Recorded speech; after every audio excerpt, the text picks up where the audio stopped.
네. 여기 소박이님께서는 오늘 채팅방에 글을 올려주셨습니다. 한번 글 읽어드릴게요. 네. 저 오늘 목소리가 나오지 않아서 채팅으로 대신하겠습니다.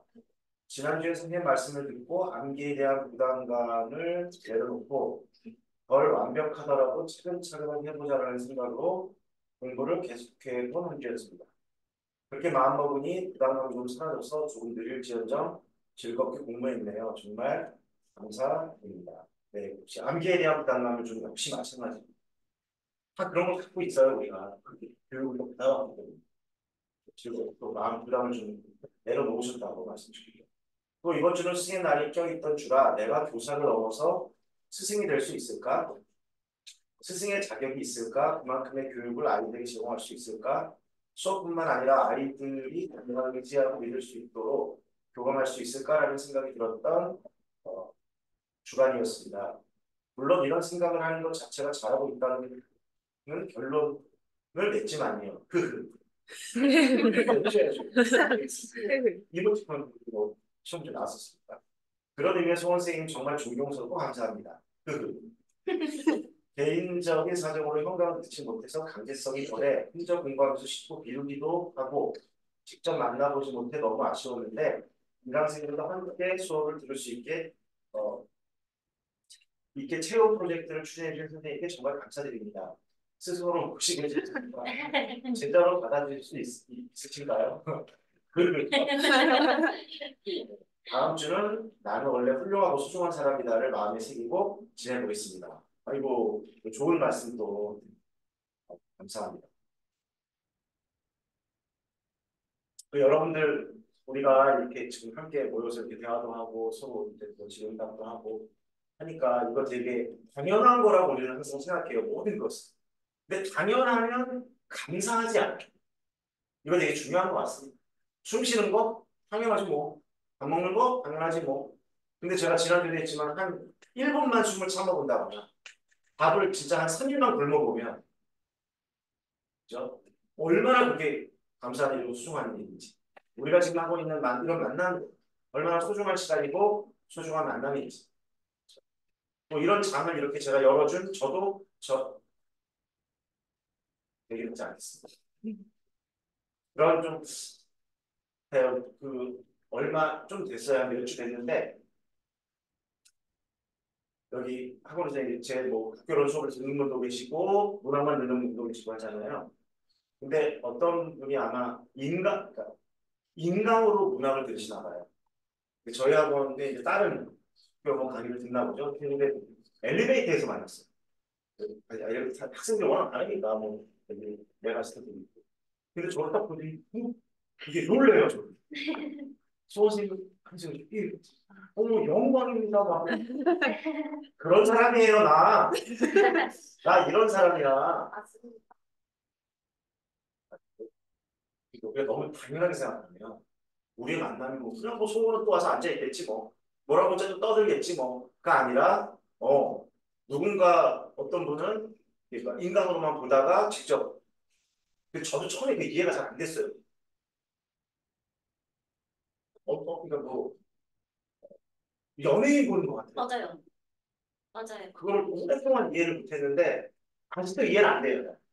그렇긴 하지만 하여튼 좀 그런 얘기 들을 때마다 좀 깜짝 놀라기도 하고 뭐 기분이 좋기도 하지만 나도 잘해야 되겠다.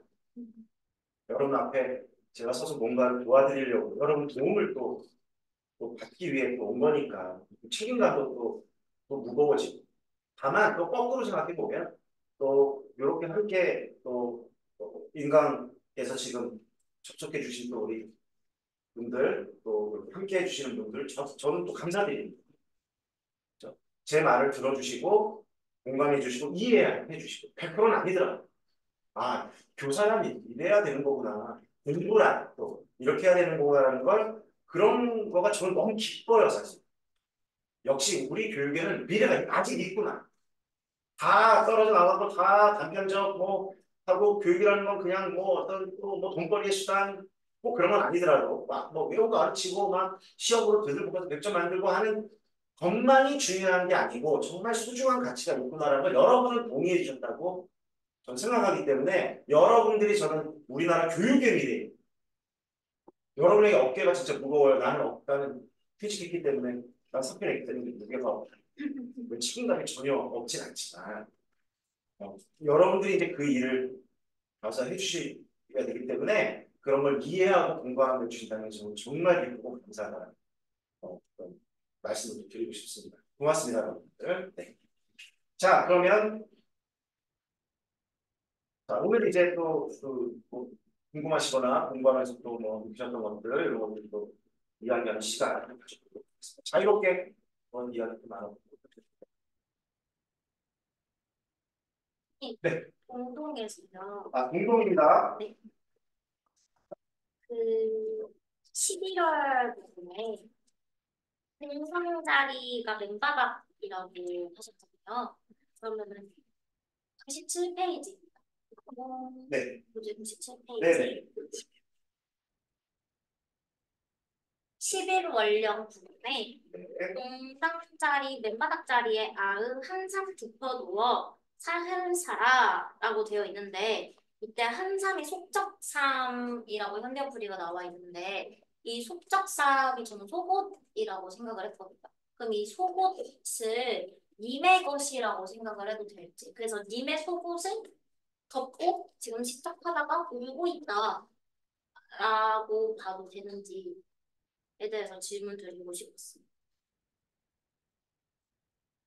혹시 그럼 어서 네? 남겨놓고 남겨놓고 선물 그런 거 아닐까요? 남겨놓고 네. 그 교수님께서 수업에서 이 님이 죽은 것 같다라고 추측해 주셨잖아요. 저도 이 경동을 전체적인 흐름으로 봤을 때 님은 죽은 사람이라고 판단을 했거든요. 그래서 제사를 지내는 모습도 나타나고 그래서 이제 님이 죽은 이후에 님을 떠올리면서 님의 속옷을 덮고 울고 있나? 그만큼 님을 많이 사랑했나? 라고 생각해서 저는 이때 한삼을 님의 것이라고 생각을 했는데 왜냐면 본인의 것이라고 하면은 약간 흐름이 안 맞다고 생각을 했어요.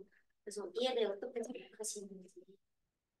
일단 그 숙적삼이라는 이 표현은 한삼이라는 아주 얇은 삼배어 얇은 그러니까 이게 지금으로 말하는 뭐라 그래 속옷이 아니고 어, 약간 그 밖에 있는 거. 속옷 밖에 또 입어요. 좀 더 그러니까 이제 예를 들어 여성 같으면 이제 저고리가 있고 뭐 치마가 있고 밖에 보이는 옷 있잖아요. 근데 여러분 한복 입어 보셨겠지만 네. 그 안에 또 얇은 치마 안에 또 얇은 이런 네네. 그걸 우리가 속삼이라고 그러거든요. 아, 주로 여성들이 그렇게 되면 이 여인의 품위가 오신가요? 그럼 그러면 여자친구 여자의 옷을 입고 있는 것이 돼버리니까 네. 그렇게 보기는 좀 어려울 것 같다. 음, 어. 그러니까 이거는 이제 상황적으로 좀 이해를 해보셔야 될 것 같아요. 그러니까 이게 진짜로 숙적삼을 덮고 누워 있는 것인지 그럴 수 있을 가능성이 높고 우리가 여러 뭐 이상도 공부도 해봤지만 그 다음에 마지막에 12월령에 보면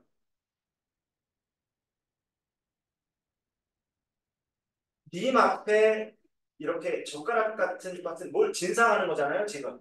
근데 손님이 가져다 본다 그랬거든요. 그러니까 지금과 다른 과거의 님을 잃은 여성들의 삶이 어떠했는가가 이상국에서 했던 공부처럼 똑같진 않지만 그러니까 님이 죽었건 님이 떠났건 이제 뭔가 없는 거야. 나를 지지해주거나 어떤 뭔가 울타리가 될 존재가 없다는 게 12월령의 이야기예요. 이 말은 손님이라고 말했지만 이놈 저놈이라고 보시면 돼요. 이놈 저놈이 찝쩍거린다 이거야. 나를 보호해줄 마음이 없어졌기 때문에. 그렇게 본다면 그 앞면에 있는 속독삼도 정말 그냥 얇은 정말 적삼을 덮고 있다고도 되고 그럴 수도 있고 그게 뭔가 비유적인 거 아닌가? 보호막이 없는 거, 겉옷이 없고 이렇게도 볼 수 있고 그렇게 연결해 본다. 그렇게 보는 게 조금 더, 그러니까 굉장히 더 이렇게 뭐 발가벗겨진 상태. 진짜가 아니라, 그러니까 표피가 없이, 갑옷 같은 게 없이 노출된 상태. 그러니까 조금만 살벌한, 그러니까 추위가 와도 살을 에이는 듯한 고통을 받는 상태를 표현한 것으로 이해하는 게 좀 더 좋을 것 같습니다.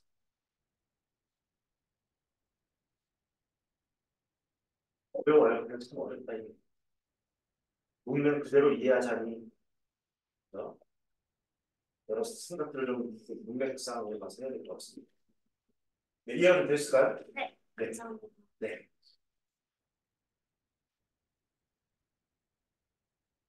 무슨 그 질문 네. 되나요? 저 상저가에서 성경가입니다.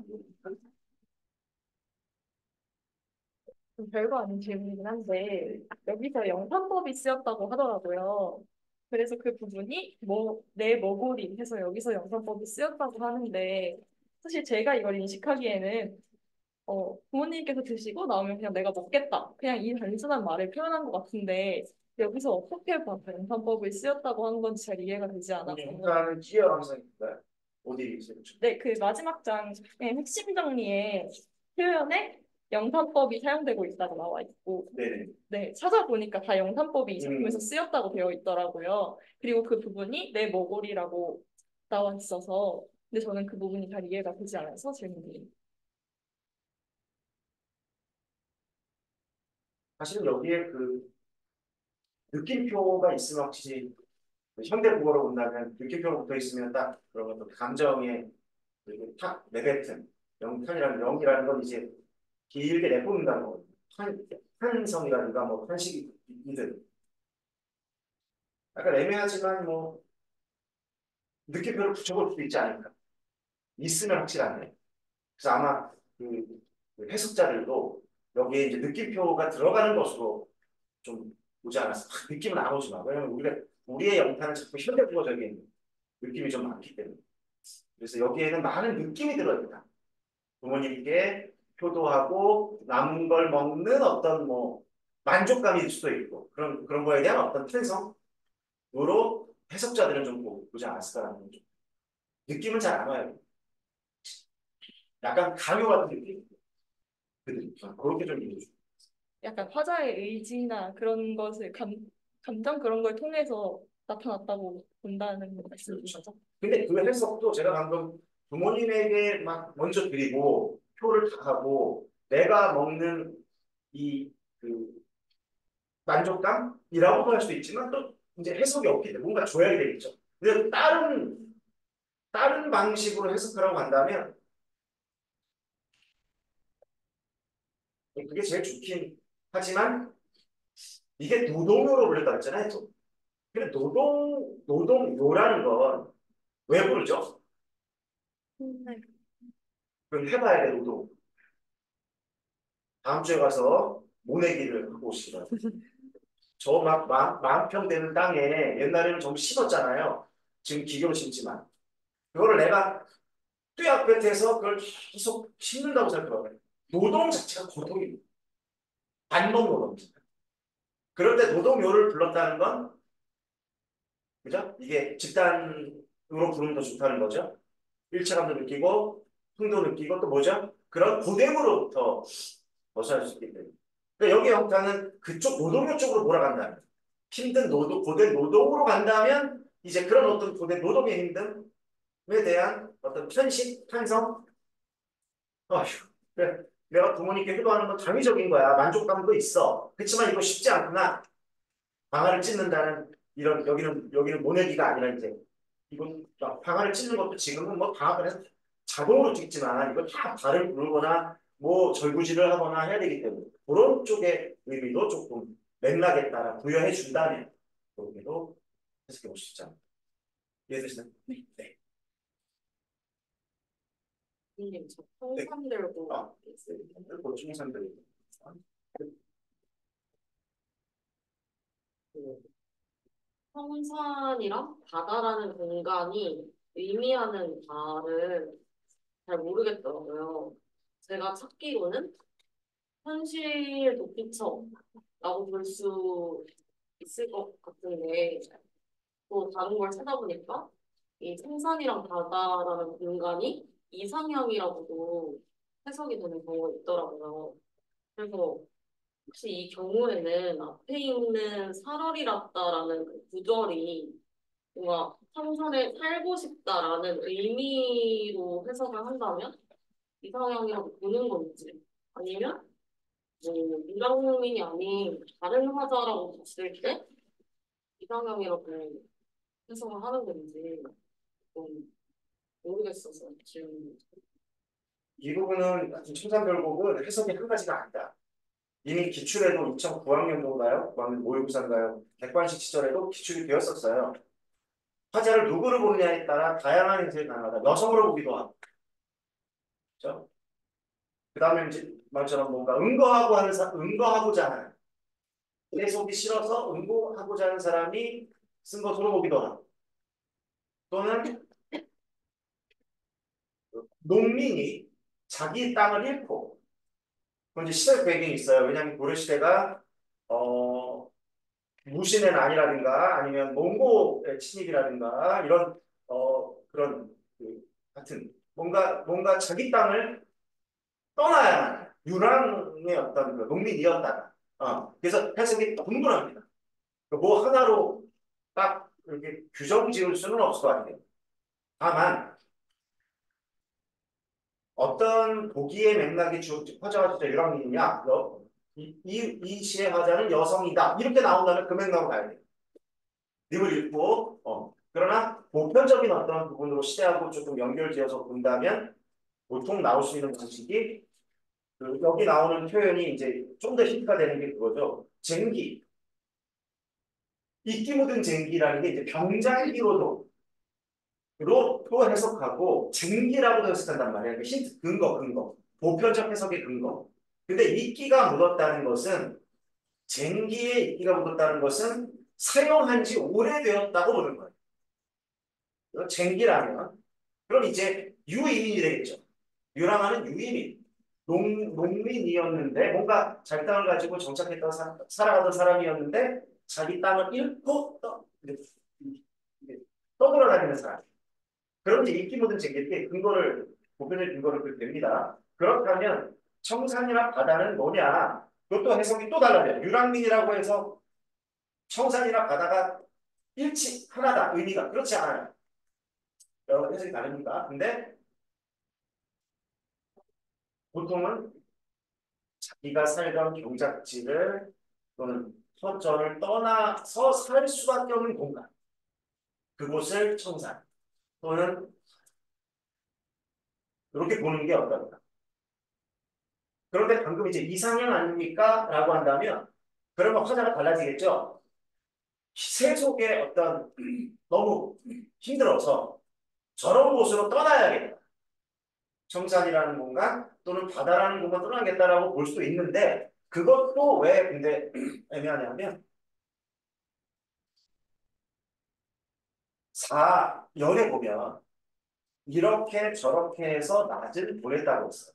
그러니까 이럭저럭 밝을 때는 시름을 없이 좀 지나왔어. 근데 밤이 올 사람도 갈 사람도 없는 밤이라고 말했거든요. 그럼 혼자야. 그러면 이 공간이 지금 산이거든, 청산이거든. 물론 이곳이 현실이고 가고자 하는 곳이 청산일 수도 있어요. 이런 삶에서 벗어나고 싶은. 그죠? 그러니까 청산은 세속의 입장에서 본다면 그러니까 어떤 문맥을 준다는 거죠. 그러면 그런 곳이 없는 것, 외롭지 않은 것, 음식도 마음껏 배불리 먹을 수 있는 어떤 공간, 고통이 없는 공간으로 볼 수도 있고, 그렇죠? 다르게 본다면 자기가 삶의 터전을 잃고 또 돌아다녀야 하는 공간. 이렇게 어떤 맥락이 주어지느냐에 따라 그거의 사다리를 타서 해석을 해본다는 게 좀 큰 무리는 없을 것 같습니다. 그래서 이것도 어느 한쪽으로 주지 않고요. 줍니다. 유도합니다. 이렇게 화자가 분분하고 해석이 분분한 작품은 그 유도선을 준다. 우리 저기 고속도로 유도선 있잖아요. 그렇게 찾아가는 것 같습니다. 네. 네. 여기 연달아서 질문할 게 있는데 네. 그 인과 이별한 여성 화자로 봤을 때는 네. 그 책에 보니까 그 청산과 바다가 이미 거기에 가서 내가 따라간다라는 식으로 나와 있더라고요. 사실 저는 이렇게 해석하는 것보다는 일단 인과는 현실에서 이별을 하고 이 청산과 그 바다가 도피처가 되어서 나는 그러니까 인과 이별을 잇기 위해서 그 청산과 바다에 간다 이렇게 해석을 했거든요. 왜냐하면 현실에 일단 미련을 계속 갖고 있으니까. 근데 만약에 청산과 바다가 이미 가는 곳인데 이미 가는 곳이라면 현실의 미련이 아예 없지 않을까 오히려. 그래서 해석이 잘 이해가 안 됐어요. 맞습니다. 보통 이제 명확성은 떨어져요. 그러니까 정확하게 뭔가를 딱 재단하기는 좀 어려울 수 있겠다. 근데 우리 해석처럼 일반적인 해석처럼 여성이라면 여기서는 뭐 님이 있는 곳 왜냐하면 이게 이럴 수 있거든요. 애매한 게 뭐냐면 살아비갔다를 살다가 살고 있다가 아니라 벨로라라고 해서 미래 표현으로도 볼 수, 이게 얘가 어떤 하나를 완전히 지향하면 좋은데, 그래서 얘를 우리가 학가라고 부르기도 한다고 해요. 학가. 따로따로 만들어진 노래를 인위적으로 결합했기 때문에 나타나는 현상이라고 해요. 이게 보존된 거잖아요. 작가가 특별히 없고, 여기서 좀 부르는 노래, 여기서 부르는 노래를 합쳤기 때문에 이런 일관성이 지금 생기기가 조금 어렵다라고 볼 수 있을 것 같아요. 그것도 맞다고 맞을 수도 있지 않을까. 제가 해석 네네네. 다만 전제가 있어요. 보기가. 그쪽 해석이 되려면 그쪽을 유도하는 뭔가 손을 준다. 그렇게 되면 그게 맞고 아니면 이제 그 유도선에 맞고 그게 아니면 보편적 해석. 보편적 해석은 뭐다? 현실에 살다가 무엇인가 유리되어서 그쵸? 유랑하면서 살 수밖에 없는 그런 모습이라고 보편적으로 놓고 나머지를 유도선에 따라서 해석해보면 좋을 것 같습니다. 제일 논란도 많아요. 배경사도 없고, 네, 그렇기 때문에.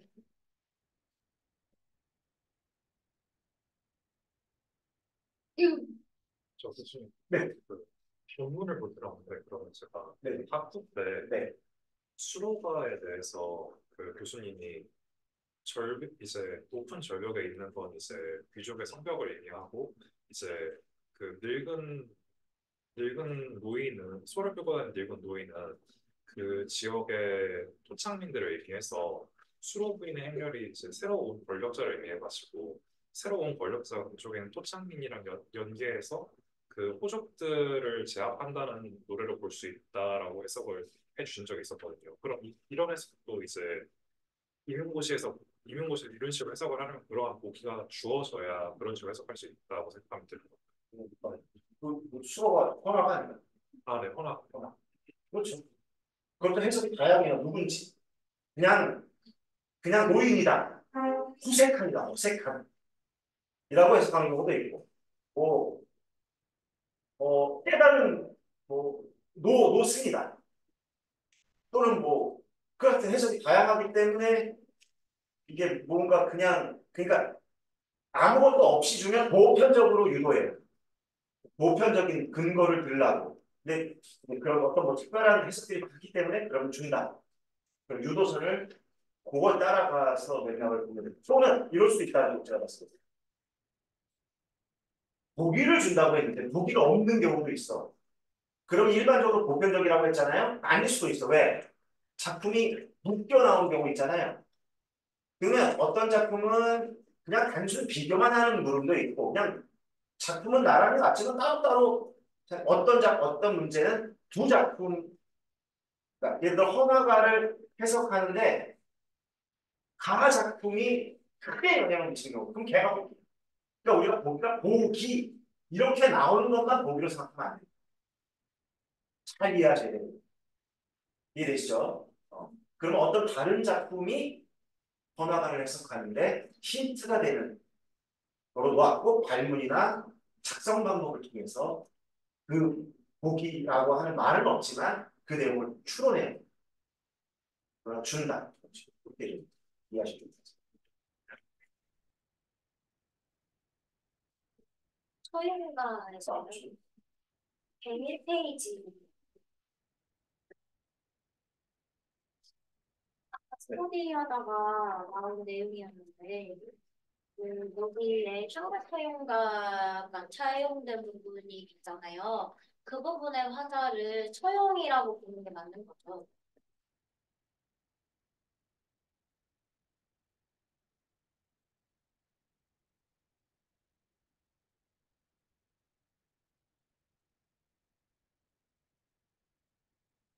처용가입니다. 처용가. 네. 네.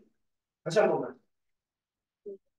처용가에서 네. 샹가 처용가가 차용된, 인용된 부분이 있는데 그 부분의 시적 화자는 처용가라고 봐도 무방한 거죠.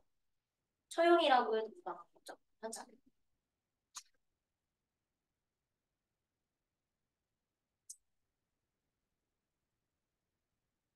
그것도 좀 애매한 부분이긴 한데요. 네. 원래 샹가 처용가는 하자가 처용인데 네.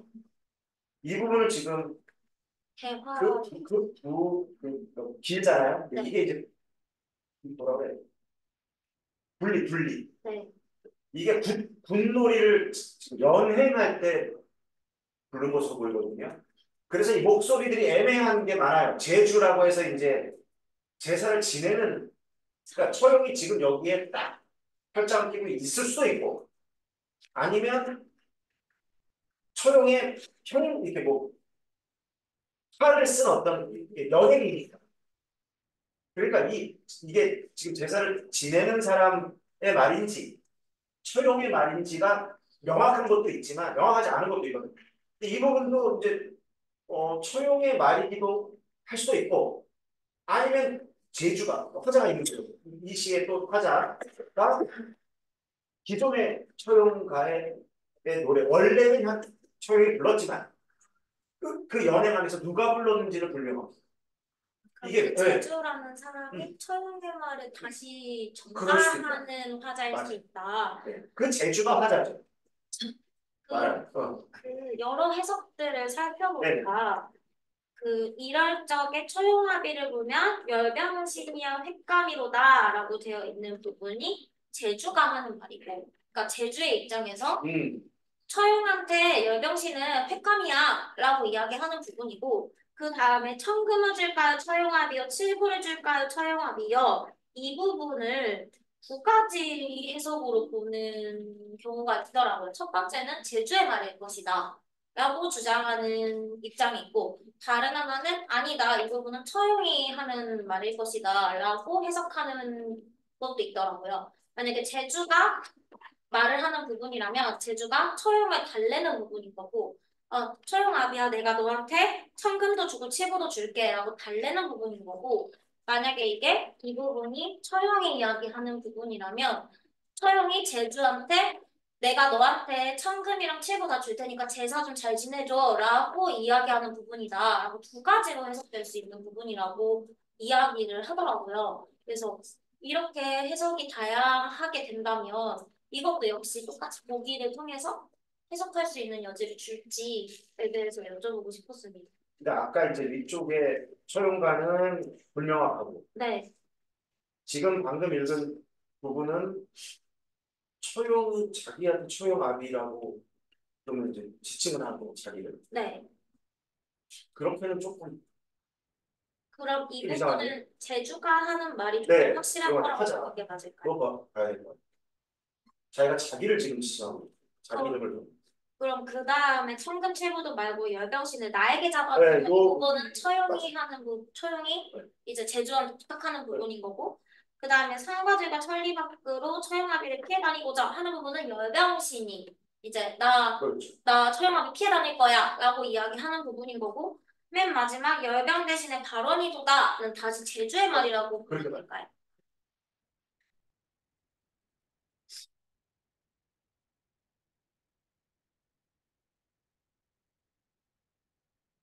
대화체로 구성되어 있어요. 엄청 맞아요. 헷갈리네요. 이거 명확한 선이 약간 애매한 부분이 좀 있어요.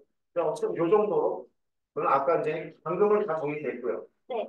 근데 아까 말했던 처용가의 일부가 들어있는데 누구의 말이냐? 이건 애매하다. 네. 실제 처용가에서는 한가에서는 처용이 있지만 이 정도로 알고 있습니다.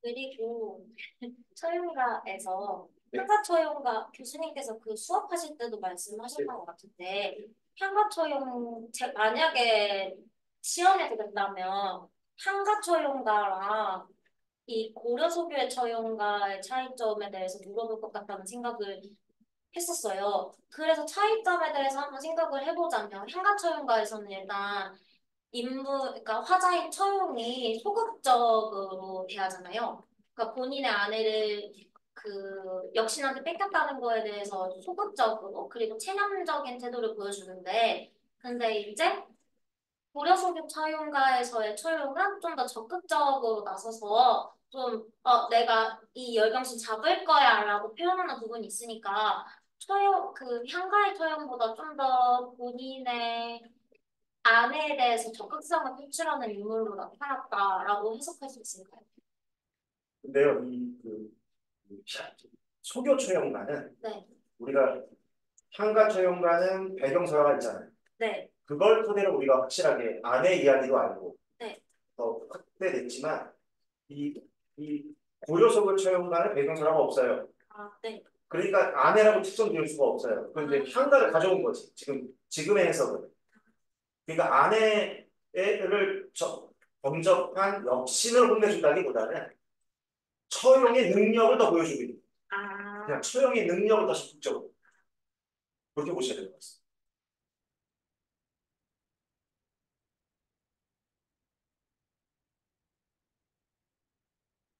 여기 나오는 열병신도 단순히 내 아내를 이렇게 범하는 열병신이라기보다는 정말로 이거 뭐 호환 마마 이렇게 저기 막 있잖아, 뭐 창기부스 콜레라 이런 저기 전염병 사람들을 해치는 이런 전염병을 막기 위해 이런 제사의 연행을 구슬을 열었고, 그때 처용의 능력이 작품에 바로 드러난다. 적극성과 이런 뭐라 그러죠? 권위와 힘. 한가는 배경서랑 엮으면 굉장히 좀 체념적이고 소극적인 모습이라는 건 맞는 거죠. 하나는 체념, 소극, 적극. 그러나 이 향가 처용, 수교 처용과는 훨씬 더 일반화된 열병식이다. 여기저기 사람들을 해치고 다니는 그런 열병신을 처용이 제압할 수 있다는 쪽으로 이제 그렇게 얘기하시면 됩니다. 교수님, 이거는 그러면 향가처형가에서 나온 설화가 고려소교 처형가에서 연속되지 않는다고 이해를 했는데, 꼭인다 아니다라기보다는 네, 그러냐면 이 내용을 보시면 초교 처용가를 보면 앞부분의 내용이 처용에 대한 묘사예요. 그죠? 그리고 중간중간에 반복되는 건데 뭐냐면 이 처용을 엄청나게 지어세웠다 이거예요. 그러니까 그림을 그리든 있잖아요. 우리 표현이 뭐냐면 처형 아비를 누가 지어 세니오가 반복되거든요. 이건 이미 향가 시대를 지났잖아요. 그 내용이 들어있는 거야. 향가가 시작 시대라면 이 고려 속의 처형과는 고려 시대로 이미 시대가 꽤 많이 지났잖아. 그럼 이미 처형의 능력, 향가 처형과는 처형가가 나타났을 당시의 처형의 그러니까 그때 그렇게 나왔단 말이야. 배경설화에도 이렇게 해서 열병신이 도망치면서 다시는 당신 앞에 나타나지 않겠어요라는 약간의 향가 처형과는 현재 그다음 과거지 과거 지금으로 보면 고려시대 처형가를 보면 과거에 그랬다 이거야. 그러니까 이미 그 소문이 나고 그 열병신이 처형만으로 도망친다는 게 이미 오랜 시간이 걸쳐 여기에는 정착이 된 거죠. 그러니까 처형의 형상을 누가 이렇게 많이 지어서 이렇게 봐요. 네, 그 단순히 뭐 아내에 이게 단절된 거냐 아니냐가 아니라 단절은 될 수 없지. 거기서 시작된 거니까. 시작은 아내를 범했던 여신을 이 노래를 지어 부르는 어떤 뭐라 그래요? 좀 설명하기 어려운 뭔가 용서? 처형이 용서한 거잖아. 그걸 보고 처형이 그 감화력에 힘입어서 열병신이 도망치는 친거에서 시작한 거죠. 그래서 초용이 이름이 나왔고 100만 유튜버가 됐고 이해되시나요? 그렇게 보시면 돼요. 그 약간 그 캐릭터화 되었다고 생각합니다. 그렇죠. 하나의 이미지 처형이라는 건 물론 과거에도 그랬지만 그 이후로 계속 그랬지만 뭔가 벽사진경 그렇죠? 사악함을 막고 경, 경사로움을 불러들이고 할 때 처형을 뭐 대문 앞에 붙인다든가 형상을 그린다든가 탈을 만든다든가 공연을 한다든가 이렇게 이야기합니다.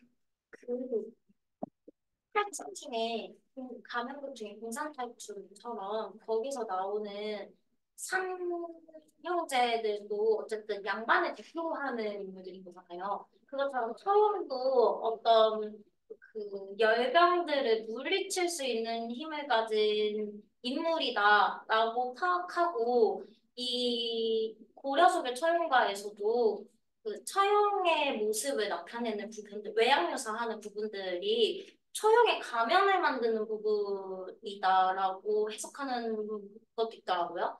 그래서 그렇게 연결지어서 교수님께서 아까 설명하신 것처럼 그러니까 어떤 가면극을 하기 위한 하나의 연회로 작용이 되었고 그래서 이런 가면극을 토대로 처형 그러니까 처형의 가면을 쓴 것을 통해 열병을 물리치기 위함이었다라는 식으로 봐도 될까요?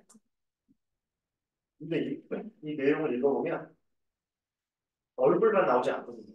네, 가면만 나오지 않고 몸 전체가 나와. 네. 그리고 가면이라고 한정하면 안 돼요. 가면처럼이라는. 그냥 그 묘사라고 보면 되겠어요. 만드는 과정인지는 알 수 없으나 네. 지금 이 연행이 되고 있는 과정의 처용의 모습인 거지. 그게 이렇게 처용의 뭐를 뽑고 하는 것일 수도 있지만 어쨌든 그냥 그 역할극을 하고 있는 배우의 모습 또는 뭐 이념 아니면 뭐 목각 이런 형상의 모습으로 일단 보면 좋을 것 같고 그 다음에 그러나 처용이 마치 뭐 이거죠. 예를 들어 공산탈춤의 삼형제가 무능한 양반을 대표하는 것처럼이라고 말했어요. 네. 처용도 이런 열병신을 물리치는 마치 전형적인 거냐라고 딱 말하기는 어렵다. 왜냐하면 여러분들 저기 민속촌 같은 데 가보시면 앞에 호랑이 그림도 그려져 있고 그죠? 그런 것들이 뭔가 사악함을 꼭 열병신이라는 것이 전염병만을 말하는 건 아니거든. 악함을 막는 거지. 기운이라든가. 근데 그거를 꼭 처형이 대표한다고 볼 수 없다. 그 중에 그 남은 극 중에 하나인 거다. 그렇게 해주죠.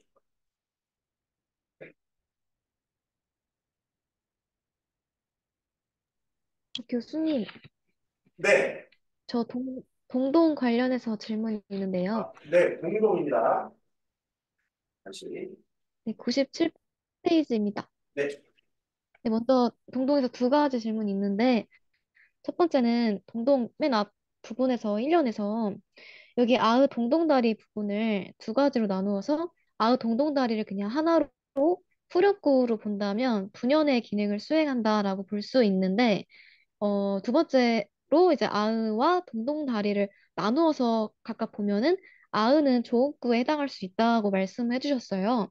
근데 그러면 나누었을 때 동동다리는 뭐라고 봐야 하는 건지 여쭤보고 싶었고, 그리고 이와 관련해서 조음구랑 그다음에 여음구를 다시 한 번 더 이렇게 명확히 구별할 수 있는 방법에 대해 여쭤보고 싶었고요. 그리고 일단 두 번째 질문은 1번 끝난 다음에 그냥 할까요? 아니면 바로 이어서 드릴까요? 질문. 아, 동동 관련. 요거 질문 네, 먼저. 간단하게 하고 할까요? 네네. 네. 감사합니다. 이 용어가 우리 이렇게 한번 해보죠.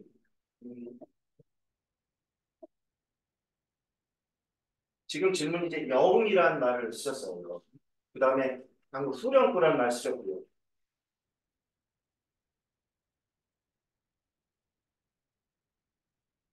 그 정리를 해보면 제일 큰 단위가 여음이에요.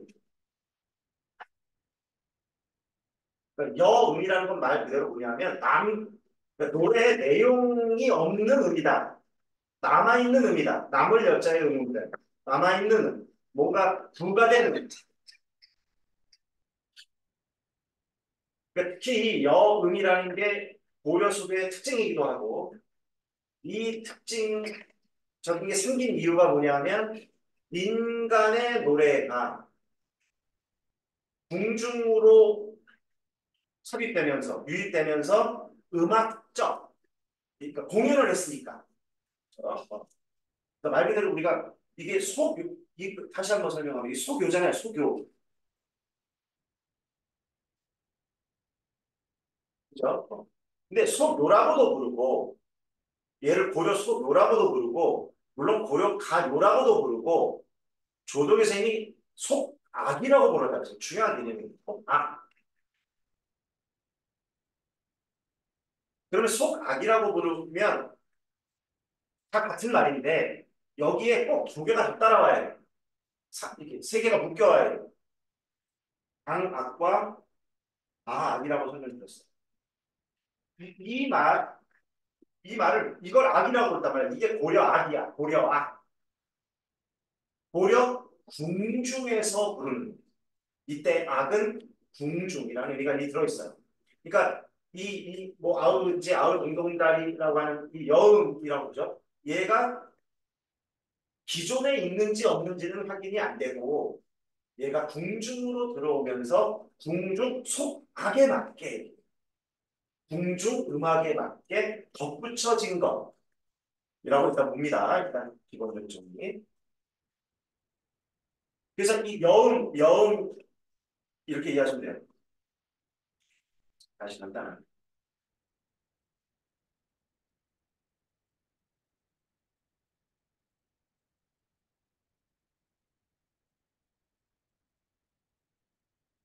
여음의 종류가 있다.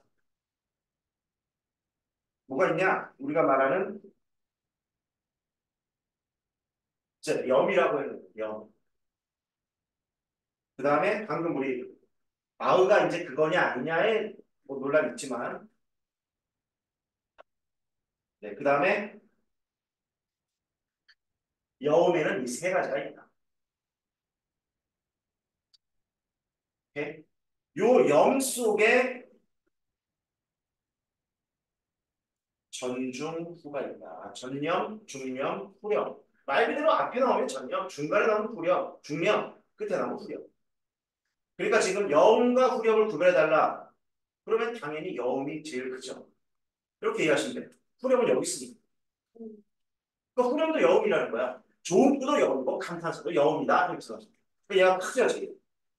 이렇게 하면 여음과 후렴을 구별하실 수 있겠죠? 그러실까요? 우리 아, 이해, 네네. 그건 이해되셨죠? 그런데, 네, 네.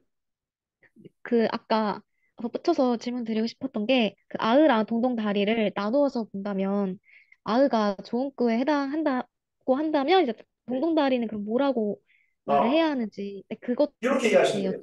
지금 여기 연이 12개로 나뉘어 있잖아요. 그런데 지금 동동다리 다음에 연이 비어 있잖아. 행이. 그럼 연이 나눠졌다는 거죠. 그러니까 후렴의 기능 중에 하나가 뭐냐면 분연하는 기능이라고 말씀드려요. 분연. 후렴의 기능. 마지막에 왔을 때. 그래놓고 지금 얘가 한 연을 바꾸고 있기 때문에 그죠? 그래서 혹자는 아으동동다리를 후렴으로 본 경우도 있고 지금 제가 수업 시간에 또 아으는 조국구고 동동다리는 그럼 뭐가 되죠? 사실은 동동다리가 여기 붙어 있지만 하나 뭐 해줘야 돼요? 행을 하나 밑으로 내려주기도 해요. 그럼 제일 확실하죠. 그러면 동동다리는 확실하게 후렴이다. 그러나 이게 아으동동다리가 후렴이냐 점마다 좀 달라요. 동동다리만 후렴이냐의 문제. 이유는 뭐냐? 그러나 어찌됐건 아으동동다리건 동동다리건 연을 나눠주고 있다. 그러니까 후렴이다. 이렇게 보셔야 될 거예요. 동동다리는 확실히 후렴이다. 근데 이제 아으의 정체가 혹자들에 따라 좀 다르긴 한데 그런데 제가 보기에가 아니라 이제 학자들 좀 더 유명한 송기옥 선생님이나 조동현 선생님 이렇게 좀 고전 시가 학계에서 가장 좀 이렇게 뛰어나다고 보시는 분들은 아을을 조금꾸로 본다. 아닌 분도 있지만 이렇게 이해하시면 될 거예요. 예. 그러니까 조금꾸는 그러면 후렴하고 뭐가 다르냐? 말 그대로 연을 나누는 기능은 없다. 이거지. 다 흥을 돋구긴 해요. 얘네 세 개가 다 공통점이 있어요. 염이든 조음이든 감탄사든 여음이 가진 공통점도 있다. 이런 흥을 조음하는 기능이 있어요. 다 노래 부를 때 쓰는 거기 때문에. 다만 이게 조흥이라는 건 연을 구별하는 분연의 기능은 없다. 그럼 아은은 뭐로 가야 된다? 조흥 구니까 흥을 높이는 거 1번 역할. 그죠? 맞아요. 하나가 더 있어요. 나중에 이제 기출에도 나왔었는데 우리 여기는 안 붙어 있지만 기출 배웠던 문제 중에 104쪽에 정과정을 다 몰라요? 그러니까 시험에 나왔던 것이라 거기 보면 정과정에도 아우가 나옵니다. 2번 나와요. 이게 객관식 기출로 나왔었긴 했는데 약간 그 문제에 문제가 있어. 객관식 기출이 되었었습니다. 2013년인가 객관식. 여기도 아우가 2번 나오는데 3번 나온다. 아우가. 얘를 뭘로 봐야 되느냐? 근데 어때요? 아까 아우동동다리에서 뭐 논란이 있지만 아우도 후렴구로 본다면 얘가 연이 나뉘어져야 되거든요. 분행이 돼야 된단 말이야. 근데 분행이 안 돼 있어요. 그러니까 시각적 분행이 안 돼 있어. 그러니까 이 아우는 좋은 꿈. 흥을 1번 기능, 흥을 복구는 기 오케이? 근데 아우가 붙어 있는 맨 왼쪽에 맨 왼쪽으로 편자가 붙어 있죠? 가로쳐져서 전강, 중강, 후강, 부여, 대여, 부여, 이여 이렇게 돼 있어요. 오케이? 얘는 문학이나 이런 시행을 나누는 구절 표시가 아니라 우리말로 하면 뭐라고 하죠? 힘남을 때가 돼. 그래서 악절이라고 해요. 악절. 음악과 관련되어 있는 표시야. 음악을 어떻게 연주해라. 가사하고 관련 없고요. 내용과 관련 없어요. 오케이? 근데 아으가 3번 나오는데 아으 다음에 나오는 게 공통점. 똑같이 생겼나요? 부역, 부역, 부역이에요. 맞나요? 오케이? 확인했어요? 근거가 있어야 되니까. 그러면 조음구의 기능은 첫 번째, 흥을 돋구는 기능. 두 번째, 악절의 음악의 어떤 단위. 이게 시, 연의 단위가 아니고 음악의 단위를 구별해줍니다. 역할도 한다. 이 정도까지 이해를 줍니다. 이해가 좀 되셨을까요? 네네. 이게 확실히 정과정이랑 같이 비교하면서 보니까 앞에 이제 아으랑 그 동동다리 할 때 동동다리를 후렴으로 볼 수 있다는 그 근거가 더 잘 와닿았던 것 같습니다. 네. 네, 선생님, 그리고 바로 뒷페이지 98페이지를 보시면 관련 기록에서요. 맨 마지막 그 두 번째 문단에 동동이라는 놀이는 하면서 그러나 가사가 이속해서 기재하지 않는다라고 나와 있는데 그 우리말 노래이기 때문에 쓰지 않는다라고 말씀을 해주셨어요. 근데 이게 왜 쓰지 않는다라고 하는 건지 사실 그게 우리말 노래가 뒤 조선 시대에서 이제 그 훈민정음이 당시에 이제 학자들한테 반대되는 그런 의견을 가졌던 것과 혹시 연관이 되어서 이렇게 표현을 한 건지 아니면 다른 이유가 있었던 건지 좀 자세하게 여쭤보고 싶어서 네, 질문 드려보고 싶습니다. 문학사 시간에도 설명을 좀 드렸었는데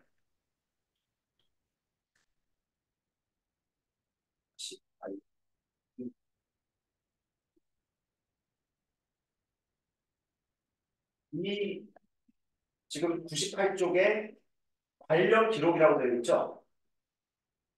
그런데 어디 들어있냐면 이 내용이 지금 가사가 이속해서 기재하지 않는다는 이게 기록이잖아요. 이 기록이 고려사라는 책 속에 들어있다는 말씀드렸어요. 이게 중요합니다. 고려사 악지 소각조에 들어있다고 말씀드렸어요. 그래서 우리가 문학사시는 뭐라고 말씀드렸냐면 고려사라는 책은 조선시대에 쓰여집니다. 그죠? 그런데 고려사라는 책은 100% 한문이다. 한글이 한 글자도 없어요. 다 처음부터 끝까지 한문이에요. 처음부터 끝까지. 일단 그렇게 먼저 이해하셔야 돼요.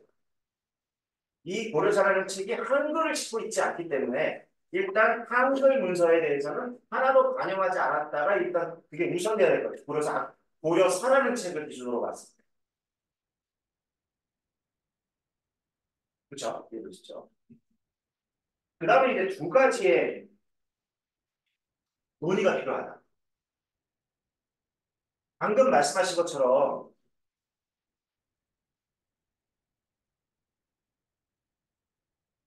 훈민정음이 창제 이미 되었고 된 이후에 고려사가 기록되었기 때문에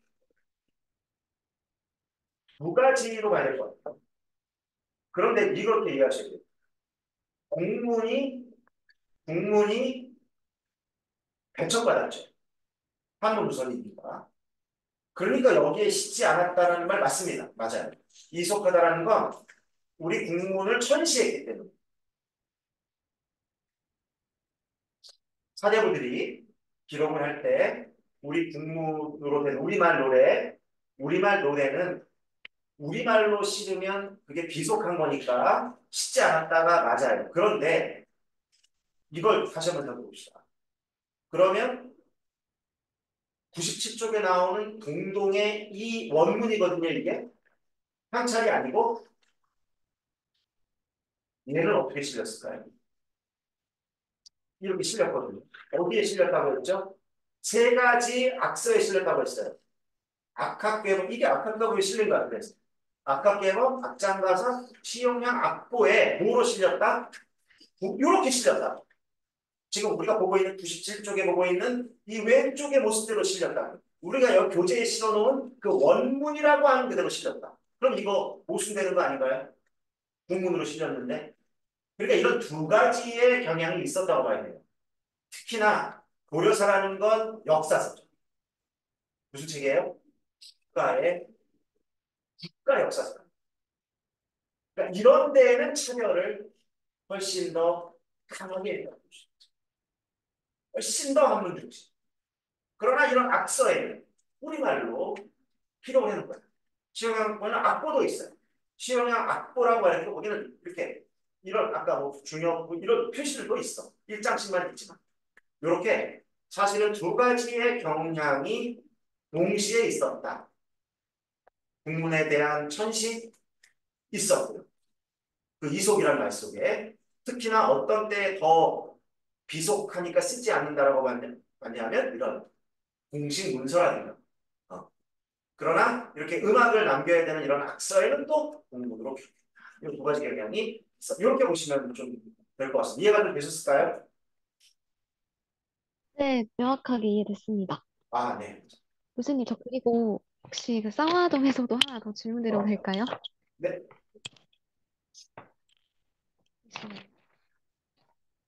네, 120페이지인데 여기 보시면은 제 수업에서 마치 첫 1연에서 세 명의 화자가 얘기하는 것처럼 보일 수도 있다라고 말씀을 해주셨는데 이거를 혹시 네 명의 화자라고도 볼 수 있는지 한번 여쭤보고 싶었습니다.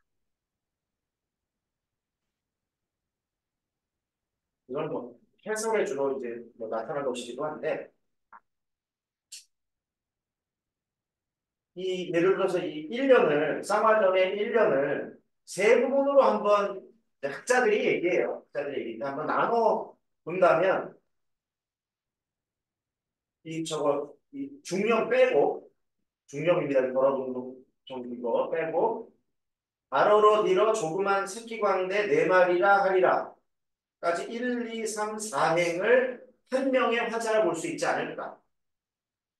자기가 경험한 것을 쭉 누군가에게 지금 토로하는 쪽으로 하나를 보고 그 자리에 나도 갈래, 나도 가고 싶어가 또 다른 어떤 화자라면 마지막에 야야야야 그거 다 뻥이야. 그러면 이게 제3의 화자 아니냐라고 해석하는 경우가 있다는 거예요. 누군가 자기가 경험한 걸 얘기하고 누군가 부러워하니까 옆에 있던 누군가가 야야 그 말 대뻥. 요렇게 3자의 어떤 반화를 볼 수 있지 않을까라고 해석하는 경우가 있다. 그렇게 보통 볼 수 있습니다. 혹시 이해가 되셨을까요? 그러면은 3명도 될 수 있고 4명도 될 수 있는 건가요? 혹시 네 명이라는 건 어떻게? 해석에 4명이라는 거는 이제 회합이가 내 손목을 쥐도이다. 한 명의 화자가 이렇게 얘기를 하고, 그 다음에 조그마 새끼 광대 네 말이라 하리라. 이거를 아까 방금 말했던 화자와 다른 화자라고 보고, 그 다음에 세 번째는 그 자리에 나도 자러 가리라. 네 번째가 맨 마지막에 그 잔대같이 허황한 것이 없다. 그러니까 총 4명이라고도 좀 볼 수 있을지 이것도 궁금했습니다. 한 5명도 될 수 있을 것 같아요. 쌍화점에 쌍화를 사러 갔는데 친구랑 둘이 간다. 여기까지는 내가 말했어. 근데 얘가 야 우리 쌍화점에 우리 만두가게 만두 사러 갔다. 둘이 이제 2명이 얘기하는 걸 보죠. 야 어제 만두가게 만두 사러 갔는데 근데 이제 같이 간 거지 얘가. 근데, 야 그 회사비가 내 손을 잡았다. 이러면 이제 5명이 한두 그렇게 보면 일단은 지금 1, 2, 3, 4행이 쌍화점에 쌍화를 사러 갔는데 회화비가 내 손목을 쥔 어떤 약간 여성 화자 같은 느낌이 들잖아요. 그러니까 이 당시에도 마찬가지인 거야. 여성 차별적인 여기서 뭐 속적인 게 있긴 하지만 그 소문이 나면 누가 제일 손해입니까? 그러니까 이 손 내지 마. 내가 손목을 잡혔는데 내가 말해야 설득력이 있잖아요. 사실 이런 일이 있었거든. 그렇지만 이거 발설하지 마라고 하는 그래야 내가 뭐 손목을 잡았든 뭐 서로 손을 잡았든 내가 겪은 일을 너가 말하지 말라가 여기가 뭐 너라면 이제 스키광대라는 뭐 그렇게 되면 스키광대가 있을 수도 있겠죠. 그러나 바라는 없다. 그래서 4인이 되기는 좀 어렵지 않을까라는 생각입니다. 이해가 좀 되실까요? 네네, 이해됐습니다. 다만 이럴 수 있어요. 여기 우리 오른쪽 해석에는 야야야 그 뻥이야. 그러니까 허황된 거 이렇게 말한다면 삼자 같은데 이 해석을 덤거친이라는 해석이 하나가 아니기 때문에 허황되다고도 해석하지만 거칠다고도 해석해요. 거칠다. 이러면 또 어떻게 되는 거야? 아까 화자, 손목을 잡힌 화자가 다시 나올 수도 있어요. 좀 말로 하기 그렇지만 어때요? 야, 강대가 한 말이야. 그러니까 누군가 야 나도 가고 싶어. 야 정말 끝내줘. 좀 제가 말하기를 그렇지만 정말 거칠었지. 이렇게 해석에 따라 이렇게는 가능하지 않을까. 이렇게는 좀 열어서 볼 수 있습니다. 그러니까 어떻게 해석되느냐에 따라 조금 미묘한 그런 부분은 있다. 그럼 교수님, 대부분의 학자들은 이 견해를, 그러니까 화자가 3명 있다는 견해를 약간 그게 보통적 말이에요. 그러니까 이게 지금 허황하다고 해석하지만 거칠다고 해석하지만 지저분하다고 해석. 지적은 지저분하다. 아유 지저분해. 너 뻥이야. 누군가 아니면 아유 지저분한 질색구만 이렇게도 하기 때문에 보통 한 3명 정도로 본다. 이렇게. 그럼 지금 상황을 이해한다면 A라는 애 한 명이랑 B라는 애 한 명 있고 이 둘이 만두가게 갔는데 이 A라는 여자애가 야 나 저 만두가게 아저씨랑 뭐 청년이랑 잤다라는 걸 B한테 얘기를 한 거예요. 그럼 B가 그 얘기를 듣고 나도 자보고 싶은데? 라고 얘기를 한 거죠. 그 A랑 B의 대화를 듣고 있는 다른 제3의 화자가 그 장관만큼 거짓된 것이 없어, 허황된 것이 없어 라고 얘기하는 그 상황이라고 보면 되는 거죠. 왜냐하면 그럴 수 있어. 그것까지는 이게 여러 가지로 나올 수는 있겠다. 그러나 3명의 화자가 뭐 하여튼 발화를 하는 것으로 보인다 정도가 좀 좋은 것 같습니다. 네, 감사합니다. 네. 교수님, 네. 아까 그 백사 쪽 정과정에서요. 그 아을을 도움기구라고 말씀해 주셔서 영구분이 안 돼 있고 앞절의 단위로 구분하는 기능이라고 말씀해 주셨는데 네. 그 수업에서 앞곡상의 구별이 되고 이게 후렴의 기능이라고 아니요. 설명. 그러니까 그거는 그 후렴의 기능은 악곡이라기보다는 우리 눈으로 형식, 시의 형식처럼 연의 구별. 그러니까 1년과 2년을 나눠주는 거 아예. 그 구별이 보통 후렴의 기능. 그런데 여기서의 아은은 지금 후렴이 안, 그러니까 연이 안 나눠져요. 내용으로도 안 나눠져요. 그 다음에 눈의 형식, 그러니까 보통은 내용으로 나눠요. 그러니까 후렴은 내용을 나눠요. 1년과 2년과 3년. 그 다음에 시각적으로, 형태적으로도 나뉘어요. 후렴은. 그런데 여기 지금 아은은 내용도 형식도 안 나눠져요. 내용으로 아무리 끊어봐도 이 아은까지가 안 묶여. 이해되시나요? 그러니까 얘는 노래에서의 뭔가 뭐 길게 음을 연주한다든가 음을 멈춘다든가 음을 세게 한다든가에 그래서 그걸 악곡이라고 말씀드립니다. 그런데 제가 수업 시간에 아마 그렇게 말씀드린다면 기출에는 마치 얘가 분절의 힘이 있다고 나옵니다. 분절인지 분연인지. 그러니까 그 말은 사실은 틀린 말. 그 문제가 좀 이상한 객관식이라고 제가 말씀드렸어요. 그래서 정확히 문제를 내려고 했으면 악곡상의 분할, 뭐 악절의 구분 이렇게 표현했어야 맞는 건데 그걸 마치 분연의 형태, 분장이라고 했을 거야 아마 기출해 보면 그 말은 정확하게는 맞지 않는데 그 당시에 아무도 문제를 제기하지 않았기 때문에 넘어가고 있었거든요.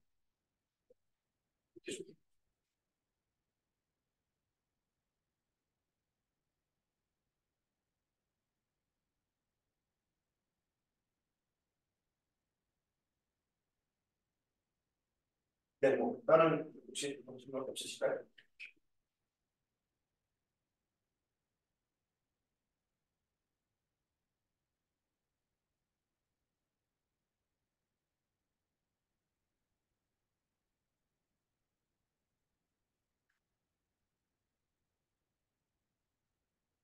사실 뭐 반복적으로 일단은 한번 수업 들으셨고 또 한번 보셨고 그 오른쪽에 있는 현대어 해석을 좀 여러 번 보면서 내용에 먼저 익숙해지자. 내용에 먼저 그 흐름.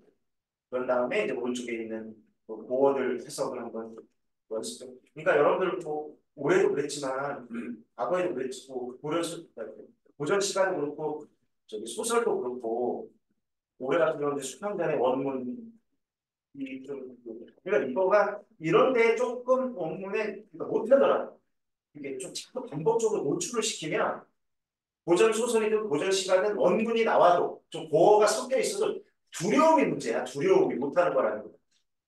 근데 자꾸 현대어로만 계속 보다 보면 이게 고어가 나오고 한자가 섞여 나오면 이게 무서워. 할 수 있는데 무섭다는 얘기를 하는 거야 이게. 그러니까 오른쪽에 있는 걸로 내용 파악, 흐름 파악 쭉 하시고 왼쪽에 있는 거를 좀 반복적으로 보세요. 익숙해지기만 하자 조금 더. 그러면 고어나 한자가 섞여 나와도 두려움을 벗어 던져야 보입니다. 근데 다 알고 푸는 거 아니라 했어요. 우리 학교 가신 분들도 왼쪽에 있는 고어를 완벽하게 분석해서 시험 보는 게 아니야. 시험장에서도 완벽하게 분석 못해요. 근데 뭐가 없는 거야? 자꾸 갖고 두려움을 떨쳤기 때문에 스킵하더라도 내용 파악이 된다. 그러니까 그 완벽히 부담. 구절 하나하나 그 고어를 우리말로 다 바꾸지 못하면 나는 너무 찝찝해라는 생각을 내려봐라. 오케이? 그렇게 좀 하시고 이런 것도 있어요. 제가 고전 시가도 현대 시라는 틀 속에 유사하게 넣어서 분석을 좀 했으면 좋겠다라고 하고 있는데요. 그것도 너무 스트레스 받지 마시고 그냥 화자 정도, 대상 정도 그 정도 되잖아. 화자는 누구지? 이런 질문 정도. 또 화자는 어떤 상태야? 상황은 어때? 뭐 이별을 했는지, 뭐 버려졌는지, 뭐 그런 거 있잖아요. 그 다음에 어떤 정서야 정도는 좀 필수도 들어가자. 그 다음에 대상이 있다면 님이라든가 뭔가 있다면 그 사람의 정체는 또 뭘까 한번 간단하게. 그리고 뭐 표현법이라든가 막 이런 거에는 너무 치중하지 마시고. 이해되시나요? 그러니까 현대시하고 똑같이 해라는 아니다. 똑같은 건 뭐냐면 화자, 그다음에 대상. 그리고 또 하나 이제 시어와 구절풀이가 있는데 현대시하고 조금 다른 게 뭐냐면 이렇게 좀 이어져 있어요. 내가 예를 들어서 표에다가 분석표에다가 원문을 쫙 넣었어. 예를 들어서 내가 공부를 했어. 공부를 해야 되잖아요. 그리고 이제 해석본 없는 상태로 어디까지 되는지를 한번 측정해 보라는 용도. 옆에 해석이 오른쪽 해석이 없는 상태로 공부는 하시고 자꾸 탐구도 하시고 공부도 하시고 익숙하게 보시고 여기다 넣을 때는 꼭 뭐 표를 만들어서 뭐라 그러면 구절의 의미 파악이 제일 중요하거든. 원문 나올 가능성이 높기 때문에 그럼 원문만 놓고 내가 현대어로 도대체 얼추 말이야. 얼추.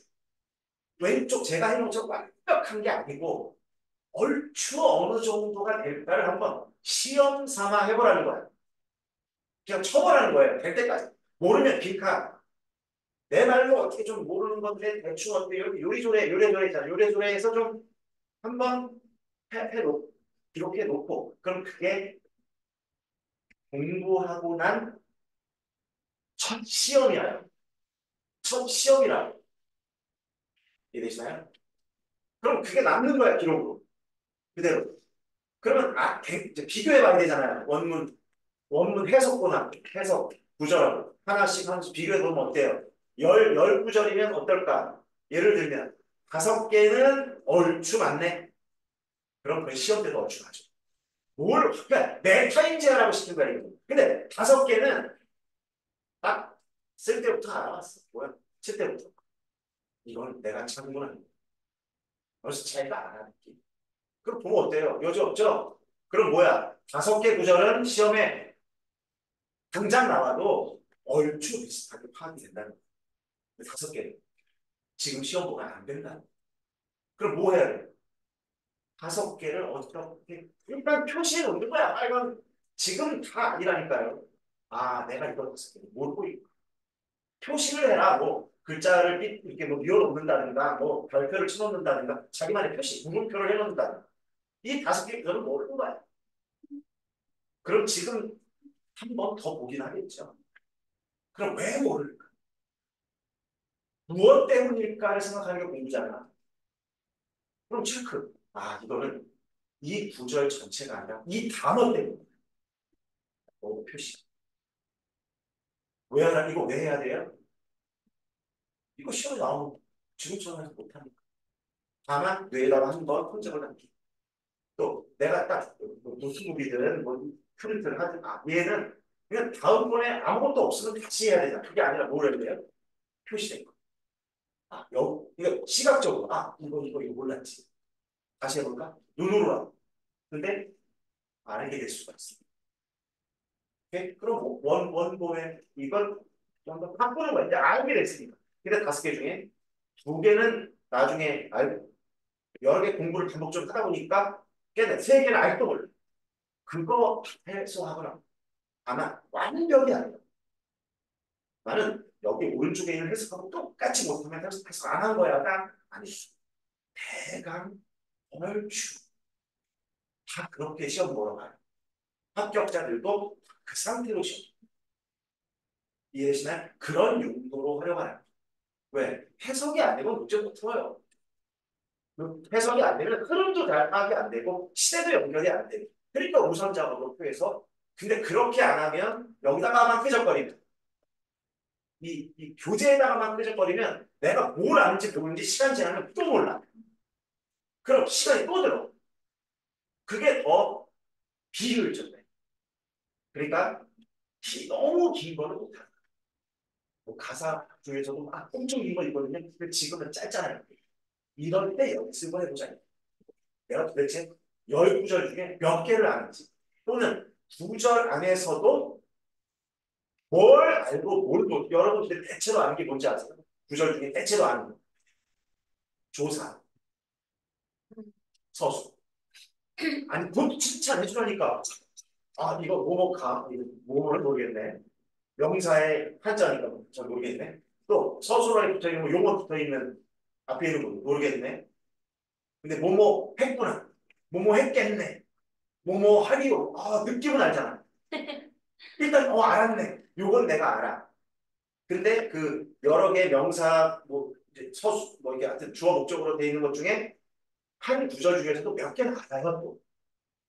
그런데 어떤 하나의 보어나 한자어가 해석 안 되기 때문에 이 전체 구절에서 안 되고 이거를 한번 분별만 해보자.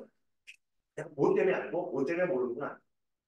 그럼 이거 모르는 건 일단 표시를 좀 크게 넣지. 글씨를 뭐 10으로 정리하다가 얘 20으로 만들어 놓는 거야. 그럼 그건 딱 직관적으로 보이잖아. 얘는 모르는 거야. 그럼 한번 공부하고 쭉 가다가 얘는 또 만나요. 이 비슷한 단어를 만나. 그럼 또 한번 공부하고. 근데 이 작품들을 지금 한 번 하고 또 안 할 거 아니야 했잖아요. 또 문제를 풀고 하고 또 하고. 그럼 몇 번을 보게 돼 있어. 그러다 보면 정확하게는 몰라도 기억의 흔적으로 걔를 이제 맥락으로 설명이 돼. 그래서 완벽은 아니야. 정리하라는 이유가 있다. 표로 이렇게 좀 우리도 확인을 좀 해주자.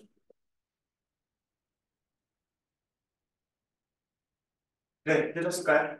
뭐 다른 질문들 없으시죠? 네, 그러면 이상으로 마치도록 하겠습니다. 또 한 주 하여튼 또 기운 좀 내시고 자기 칭찬 많이 해주시고 감사함도 좀 찾고 하긴 성취기죠. 성취기죠. 하긴 성취감 또 한번 여기 느껴 보시면서 또 건강 잘 챙기시고 다음 주에 건강한 모습으로 만나뵙겠습니다. 감사합니다. 감사합니다. 감사합니다.